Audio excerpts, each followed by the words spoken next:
نحمدہ ونصلی ونسلم علی رسولہ الکریم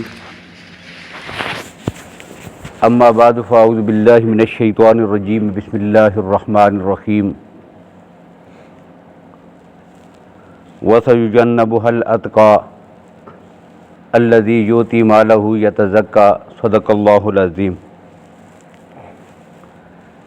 سیدنا صدیق اکبر رضی اللہ تعالیٰ عنہ کے فضائل احادیث نبی صلی اللہ علیہ وسلم کی روشنی میں آپ سماعت فرما رہے ہیں۔ یہ وہ عظیم شخصیت ہے کہ اللہ کے نبی صلی اللہ علیہ وسلم نے بہت ساری احادیث میں آپ کی فضیلت بیان کی ہے۔ بخاری شریف کی ایک حدیث ہے کہ ایک موقع پر نبی اکرم صلی اللہ علیہ وسلم اپنے صحابہ کے سامنے جنت کے دروازوں کا ذکر فرما رہے تھے کہ یہ دروازہ ہے، 8 دروازے ہیں، اور مختلف اعمال کا ذکر کیا کہ یہ عمل کرنے والے فلاں دروازے سے گزریں گے۔ مثلا روزے داروں کا ذکر کیا، ان کے لیے ایک دروازہ ہے جس کو ریان کہتے ہیں، یدخل من الصائمون، روزے دار اس سے گزریں گے۔ مجاہدین کے لیے الگ دروازہ ہے، وہ اس سے گزریں گے۔ تو اس طرح اللہ کے نبی صلی اللہ علیہ وسلم نے مختلف دروازوں سے جنت میں داخل ہونے والی شخصیات کا اور اعمال کا ذکر کیا۔ اب صدیق اکبر رضی اللہ عنہ بھی وہاں پہ بیٹھے ہوئے تھے، تو سوال کیا کہ یا رسول اللہ، یہ جو اعمال کرنے والے ہیں یہ تو اپنے اپنے دروازوں سے گزریں گے، مجھے ان سے کوئی سروکار نہیں۔ میرا سوال یہ ہے کہ کیا کوئی ایسا بھی ہوگا جسے جنت کے سارے دروازوں سے اندر داخل ہونے کے لیے بلایا جائے؟ یعنی ایک تو یہ کمال ہے، یہ بھی بڑا اللہ کا فضل ہے اور کرم ہے کہ کسی ایک دروازے سے ہی اندر داخل ہونے کی اجازت مل جائے، اور ایک اس سے بڑا کمال یہ ہے کہ جنت کے ہر دروازے سے اسے داخل ہونے کے لیے پکارا جائے۔ جنت بھی جس کے داخل ہونے پر فخر محسوس کرے کہ کون آیا ہے، تو یہ بہت بڑا اعزاز ہے۔ تو سوال کیا یا رسول اللہ، کوئی ایسا بھی ہوگا جنت کے ہر دروازے سے جسے پکارا جائے؟ تو اللہ کے نبی صلی اللہ علیہ وسلم نے فرمایا، انا ارجو ان تکون منہم، ابو بکر کوئی ہو یا نہ ہو، تو ایسا ہے تجھے جنت کے ہر دروازے سے پکارا جائے گا۔ یہ وہ شخص ہے۔ اور جب جنت کا یہ ذکر ہوا ایک موقع پہ، تو اللہ کے نبی صلی اللہ علیہ وسلم نے جنت کے جو معاملات ہیں ان کا ذکر کیا کہ وہاں کے جو درجات ہیں اپنے اپنے مرتبے کے لحاظ سے ان کو ٹھکانے دیے جائیں گے۔ جیسے اعمال کر کے جس مرتبے میں وہ کامیاب ہوئے ہیں، جنت میں وہ پہنچے ہیں، اسی ترتیب سے ان کو کیا ہوگا، وہاں پہ ٹھکانے عطا کیے جائیں گے۔ اب نبی اکرم صلی اللہ علیہ وسلم نے فرمایا کہ جو نچلے درجے والے ہیں نا، یہ اپنے سے بلند درجے والوں کو ایسا دیکھیں گے کہ جس طرح تم زمین پہ کھڑے ہو کر آسمان کے ستاروں کو دیکھتے ہو، زمین پہ کھڑے ہو کے دیکھتے ہو، تمہیں اتنی بلندی میں چمکتے ہوئے ستارے نظر آتی ہیں۔ نیچے والے جو طبقے والے لوگ ہیں، اوپر والوں کو دیکھیں گے کہ وہ اس طرح جو ہے وہ ان کے محلات اتنی بلندی پر ہیں۔ اور یہ فرمانے کے بعد اللہ کے نبی نے فرمایا، وہ ابو بکر و عمر منہما و انہما اعزاد فضلا و حلوا، کہ ابو بکر و عمر بھی انہی لوگوں میں سے ہیں کہ جن کا مقام اور مرتبہ اتنا بلند ہوگا کہ باقی لوگوں کو ایسے نظر آئیں گے کہ جس طرح زمین والوں کو چمکتے ہوئے ستارے نظر آتے ہیں۔ اتنی بلندی پر رب العالمین اتنے اعلیٰ مقام انہیں جنت میں عطا فرمائیں گے۔ تو یہ وہ شخصیات ہیں۔ تو ہر موقع پر اللہ کے نبی صلی اللہ علیہ وسلم نے جن کی تعریف فرمائی ہے۔ پھر واقعہ معراج میں وہ حدیث میں نے آپ کے سامنے ذکر کی تھی تفصیل کے ساتھ، کہ جس میں نبی اکرم صلی اللہ علیہ وسلم نے جب وہ عرش بری پہ آگے تشریف لے گئے تو ایک آواز سنی تھی، اور مواہب لدنیہ کی جو تلخیص ہے اس میں جو ہے وہ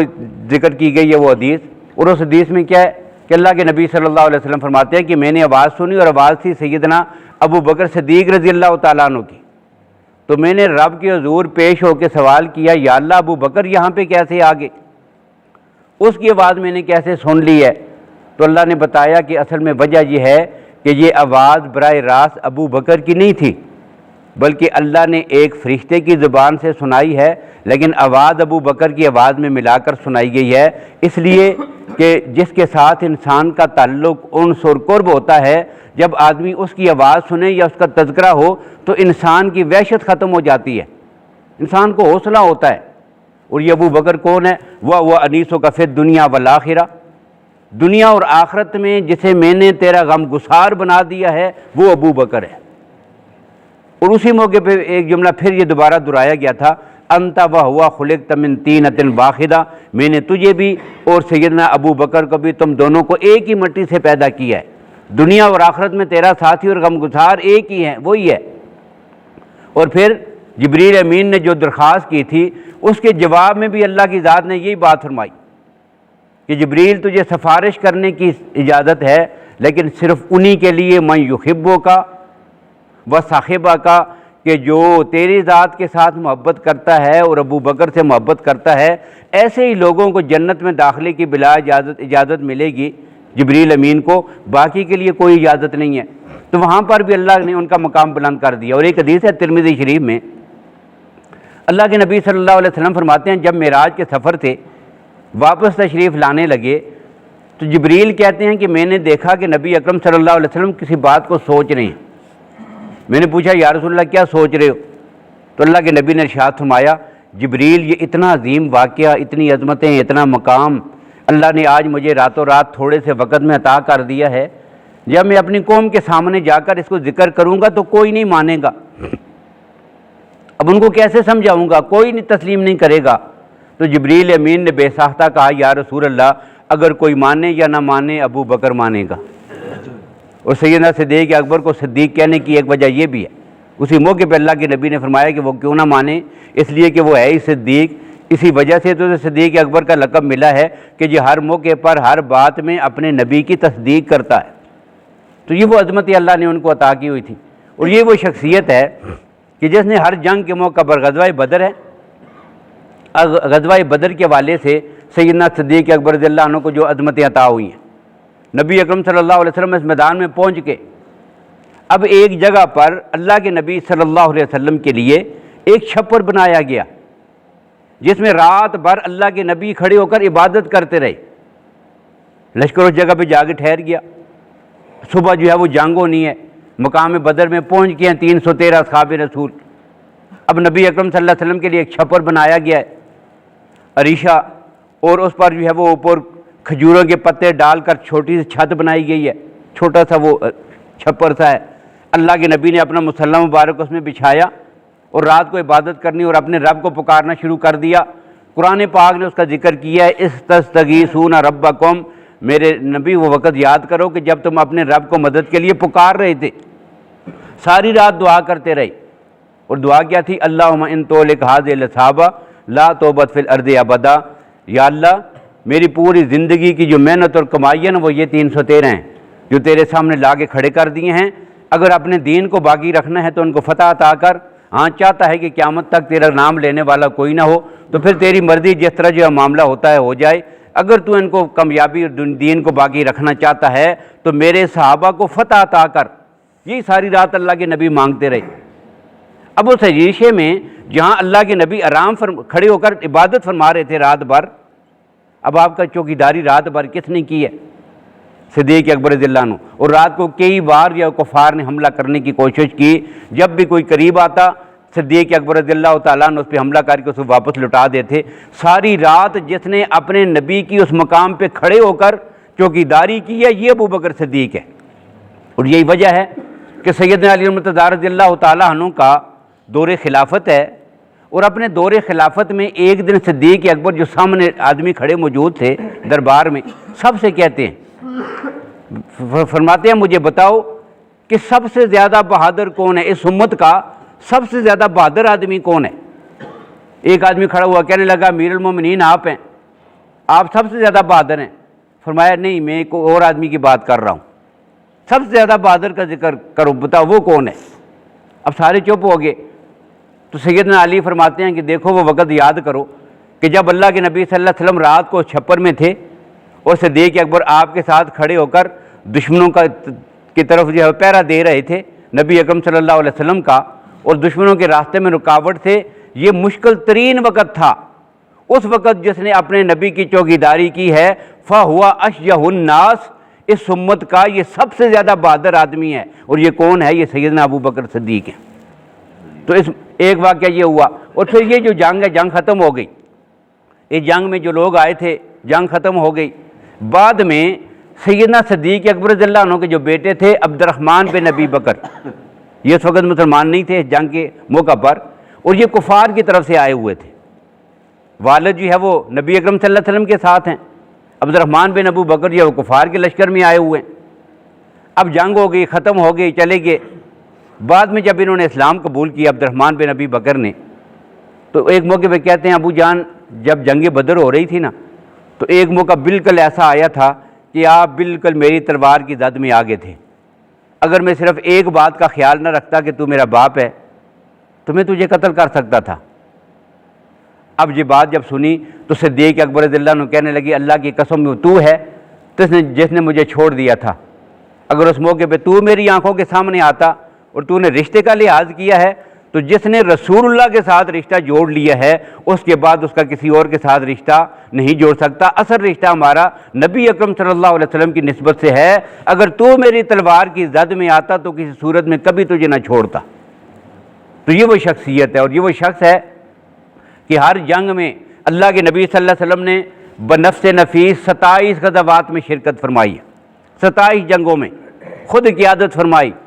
اور صدیق اکبر نے بھی آپ کے ساتھ ہی 27 جنگوں میں شرکت فرمائی ہے۔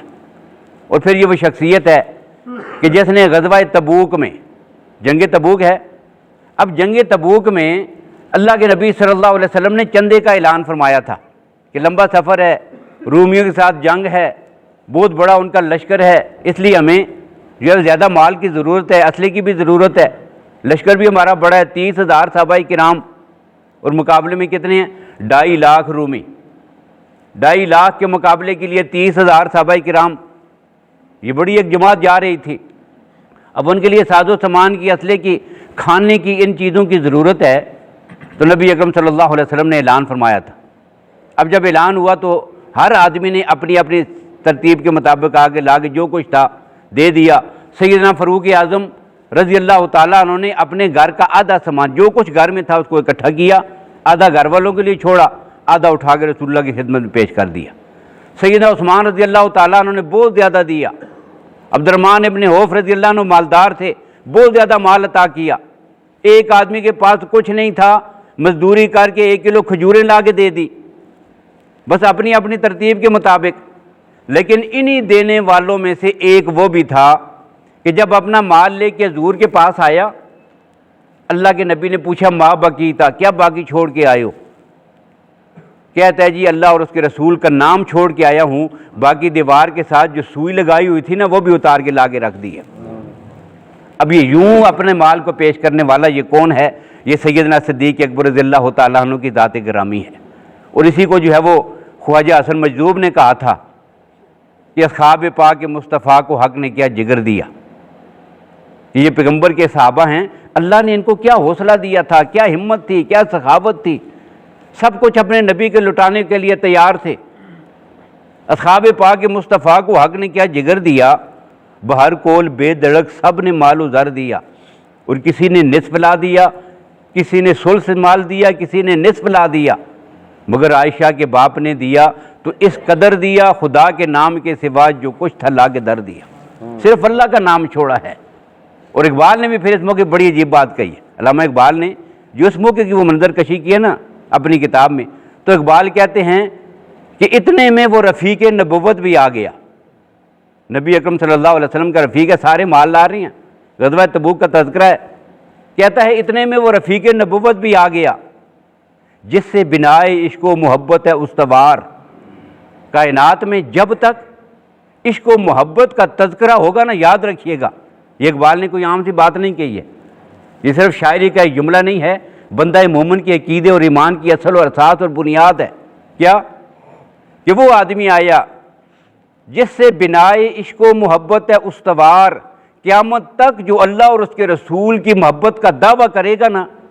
اگر اس دعوے کی بنیاد صدیق اکبر کی محبت اور عشق کی بنیاد پر نہیں ہے تو اس کی محبت اللہ کے ہاں قابل قبول نہیں ہے۔ قیامت تک اگر کوئی عشاق محمد میں سے آنا چاہے گا تو اسے در مصطفیٰ کے ساتھ صدیق اکبر کے رویے اور طریقوں سے چل کے آنا پڑے گا، یہ ضروری ہے۔ جس سے بنا عشق و محبت ہے استوار، لے آیا اپنے ساتھ ہو مرد وفا سرشت، ہر چیز جس کا چشمے جہاں میں ہو اعتبار، سب کچھ اٹھا کے لے آیا۔ اب حضور نے دیکھا سب کچھ لے کے آیا، اب حضور اس کو نصیحت کرتے ہیں، حضور کہتے ہیں چاہیے لے آیا اپنے ساتھ ہو مرد وفا سرشت، ہر چیز جس کا چشمے جہاں میں ہو اعتبار، بولے حضور کے چاہیے فکر حیال بھی، کہنے لگا وہ عشق و محبت کا رازدار، اے تو اس سے مائے فروغ، اے تو اس سے ماہ و جبین انجم فروغ گیر، اے تیری ذات باعث تکوین روزگار، چراغ کو پروانے کو ہے چراغ، بلبل کو پھول بس، صدیق کے لیے ہے خدا کا رسول بس، کہ یا رسول اللہ بس آپ کی محبت اور آپ کی ذات جو ہے وہ ہمارے لیے کافی ہے، جس نے اس موقع پہ اپنے گھر والوں کے لیے کچھ نہ چھوڑا ہو۔ اور جب نبی سیدنا صدیق اکبر رضی اللہ تعالیٰ عنہ نے کلمہ پڑھا تھا، جب آپ نے اسلام قبول کیا تھا، کلمہ پڑھا تھا، اس وقت جو ہے وہ 40,000 درہم آپ کے پاس موجود تھے، کپڑے کی تجارت کرتے 40,000 درہم، اب اس میں سے اللہ کی راہ میں خرچ کرتے کرتے جب ہجرت کا وقت آیا صرف 5,000 رہ گئے، وہ 5,000 بھی ہجرت کے موقع پہ ساتھ لے لیے،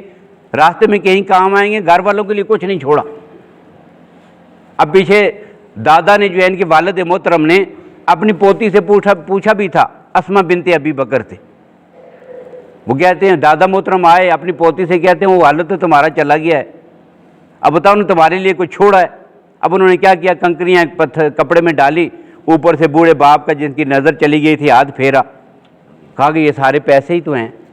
اب نے دیکھا اتنے پیسے اتنے درہم رکھے ہوئے ہیں، انہوں نے کہا ٹھیک ہے جی اب کام چل گیا ہے۔ جس نے اپنے گھر میں کچھ نہ سب کچھ لٹا دیا، اور اسی لٹانے کی بنیاد پر جان بھی، مال بھی، اپنی طاقت بھی، قوت بھی، سب کچھ نبی کے لیے قربان کر دیا، تو پھر اللہ کے نبی نے اعلان کیا تھا آخری وقت ہے، نبی اکرم صلی اللہ علیہ وسلم کا بالکل اخیر کا جو خطبہ ہے بیماری کی حالت میں، اللہ کے نبی صلی اللہ علیہ وسلم ممبر پہ تشریف لائے، خطبہ ارشاد فرمایا، اور خطبے میں باقی باتوں کے ساتھ ایک جملہ یہ بھی تھا، ان امن الناس علیہ، کہ مجھ پر اپنی جان کے لحاظ سے، مال کے لحاظ سے اور قربانی کے لحاظ سے سب سے زیادہ اگر کسی نے احسان کیا ہے تو وہ ابو بکر صدیق ہے، اور میں دنیا میں سب لوگوں کے احسان کا بدلہ چکا کے جا رہا ہوں، لیکن ابو بکر وہ ہے کہ جس کے احسانات کا بدلہ میں نہیں چکا سکا، اس کے احسانات کا بدلہ کل قیامت کے دن رب العالمین خود عطا کریں گے۔ اور ساتھ ہی یہ بھی اعلان کر دیا کہ مسجد نبی کی طرف راستوں میں جس کی دروازہ اور کھڑکی کھلتی ہے اور اسی دروازے سے وہ مسجد میں آیا کرتا ہے، آج کے بعد یہ سارے دروازے بند کر دو، صرف ایک ابو بکر کا دروازہ رہے گا کہ جو مسجد نبی میں آخر تک کھلا رہے گا۔ یہ ساری عظمتیں کیوں ملی ہیں؟ اور اسی کو پھر اقبال نے کہا، اقبال نے بڑی عجیب بات یہاں بھی کہی ہے، علامہ اقبال کہتے ہیں کہ ایک دن رات کو جب میں خواب میں سویا، من شب صدیق را دیدم بخواب،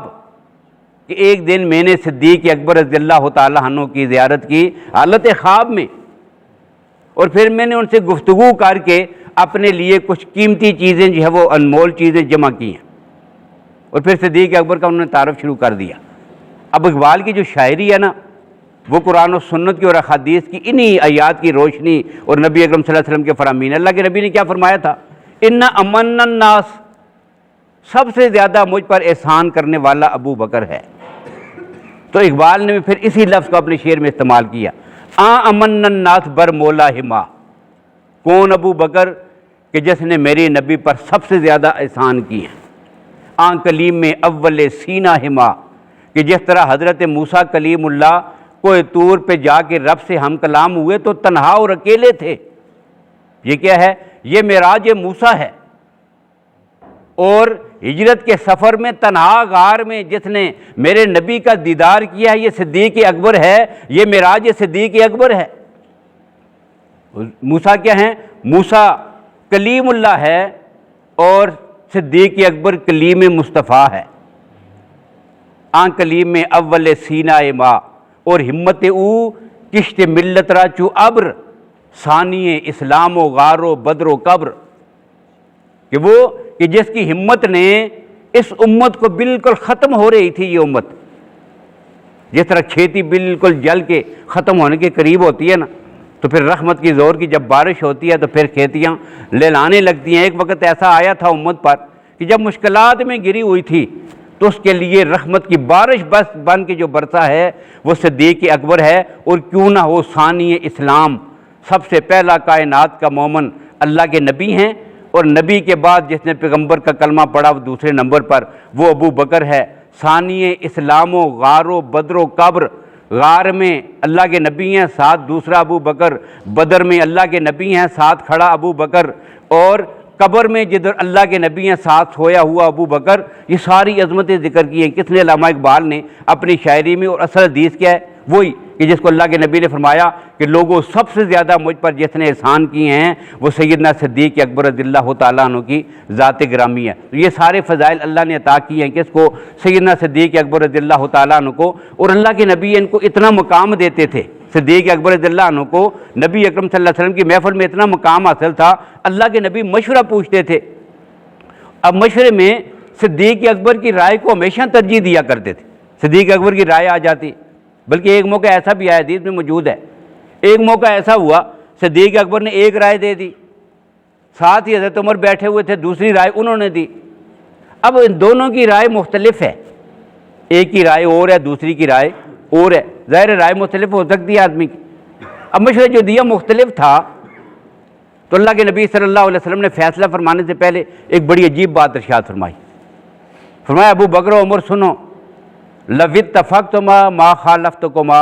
اگر تم دونوں کی رائے ایک ہوتی نا، اللہ کی قسم محمد تمہاری رائے کے خلاف بھی کبھی نہ کرتا۔ اس سے بڑی عظمت کیا ہوگی جس کے لیے اللہ کے نبی کہہ دیں کہ تمہاری رائے اگر دونوں کی ایک ہی ہے تو میں محمد بھی تمہاری رائے کے خلاف نہ کرتا، لیکن مجبوری یہ ہے کہ ایک کی رائے اور ہے دوسرے کی اور۔ اب بات تو میں نے ایک فیصلہ ایک ہی کرنا ہے، تو چلو کس کی بات پہ فیصلہ کرتے ہیں؟ اللہ کے نبی نے فرمایا میں پھر ابو بکر صدیق کی بات پہ فیصلہ کرتا ہوں۔ تو یہ جن کو مقام حاصل تھا، اللہ کے نبی نے جن کی اتنی عظمت بیان کی ہے، یہ کون ہیں؟ یہ سیدنا صدیق اکبر، مسلمانوں کے پہلے خلیفہ، یار غار والمزار، جو آج بھی میرے نبی کے ساتھ ان کے پہلو میں سوئے ہوئے ہیں، اس جگہ پر کہ جس جگہ کو اللہ کے نبی نے جنت قرار دی ہے، ما بین بیتی و منبری روضۃ۔ ان کے ایمان کا تو کوئی دنیا کا عقل مند انکار کر ہی نہیں سکتا، اس لیے کہ اپنی آنکھوں سے جا کے دیکھ کے آ جائے۔ ابو بکر کہاں پہ آرام فرما رہی ہیں؟ اس جگہ کو اللہ کے نبی نے جنت کہا، وہ پیغمبر کے پہلو میں جنت میں آج بھی آرام فرما ہے۔